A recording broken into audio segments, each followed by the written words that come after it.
Just when the entire world expected silence after a fragile ceasefire, something really unexpected has emerged from the streets of Iran, grabbing global attention, by the way. A viral video is now spreading rapidly online. It shows a massive nighttime procession, and that too in on Iranian street. But it is not an ordinary gathering. It is being seen as a powerful display of strength, of a message, and possibly a warning. In the footage, thousands of women, many dressed in black shadows, they are marching in formation while holding rifles.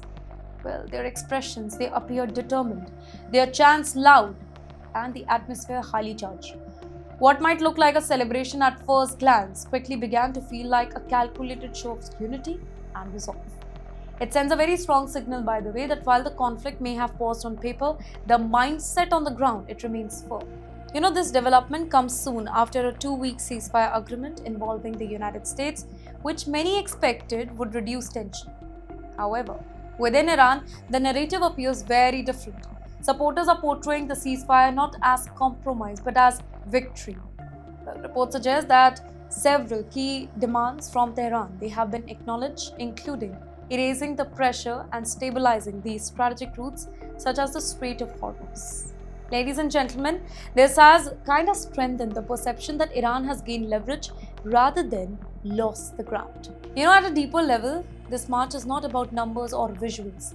It is about messaging. When such a large group gathers in a coordinated and visible manner, it sends a very kind of clever signal beyond borders. It reflects unity, readiness, willingness to stand firm despite the ongoing geopolitical pressure.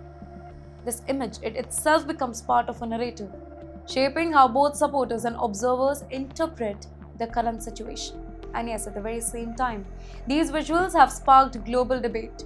Questions are being raised about the role of civilians, the extent of militarization, and the broader implication of such public displays.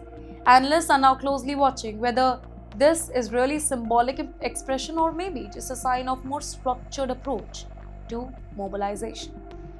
Because in today's conflict, perception is as important as power, and right now, Iran it appears to be projecting both of them. The timing, the scale, the impact of this moment. It suggests that even though active fighting may have paused, the larger story is still unfolding and far from over.